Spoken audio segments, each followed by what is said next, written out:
nagaan waaqayyo isiniif haa baay'atu nis nagaa keenya waaqayyo fagalatu nama sadii isiniif qabadhee dhufe maal qabatan isinitti bulan fillafiitti keessan dura keessan jiru isaanirraa eenyummaa isaanii dhageenya maaliif akka fuula keessan dhufan immoo anaan nan gaafachuu dandeessan isaanumaan malee jechuudha.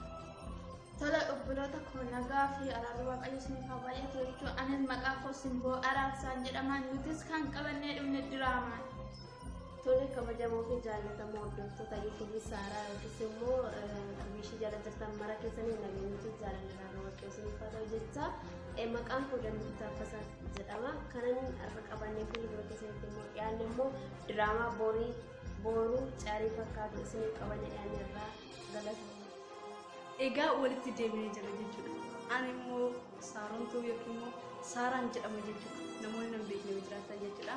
Kan nuti qabannee dhufne akkuma isaan jiran jechuudha. Diraamaa Boruu Carrii Fakkatun yookiin immoo wal makaa qulqulluu fakkaatu jechuudha. Kanaaf iyyuu jechuudha. Kaaniin mogoleessa rukuta jechuudha. Kaaniin garuu mogoleetti jabeessa. Kanaaf iyyuu gaafa dhaggeeffattan mogolee keessaa qaqqabadhaa dhaggeeffadhaa. Diraamaa akka kanaa jechuudha. Guyyaa borii isin qaqqaba jechuudha. Nammoo abdiidhaan nu eeggadha jechuudha. Saarontuu immoo jechuudha. Share, like, subscribe godhaa jechuudha. Namni kamiyyuu hirmaachuu danda'a. Biyya kamiyyuu jiraatu, Kaanadaa jiraatu, Ameerikaa jiraatu, biyya Arabaa kamirra jiraatu, biyya Itoophiyaa keessa jiraatu.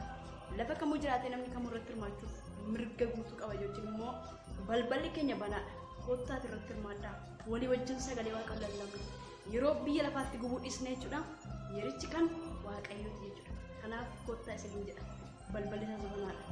Sagantaa dilbii dhalootaa jechuudha. Achirratti wantoota garaagaraa baacoodhaanis kennaa qabdan baacoo diraamaa gorsaatiin dubbii sagalee waaqayyootiin faarfannaadhaan barsiisaan akkuma gaaffii deebiidhaan mudannoodhaan muuxannoo qabdanii jechuudha. Kennaa qabdanii balballi isaa banaadha jechuudha. Qarshii tokko malee wanti barbaachisaa ta'u fedhii bicha fedhii qabaachuudhaa fi kaka'umsa keessa qabaachuudha jechuudha. Wanti barbaachisu jechuudha. Kanaafiyyuu shaakuu gaarii sana jenna.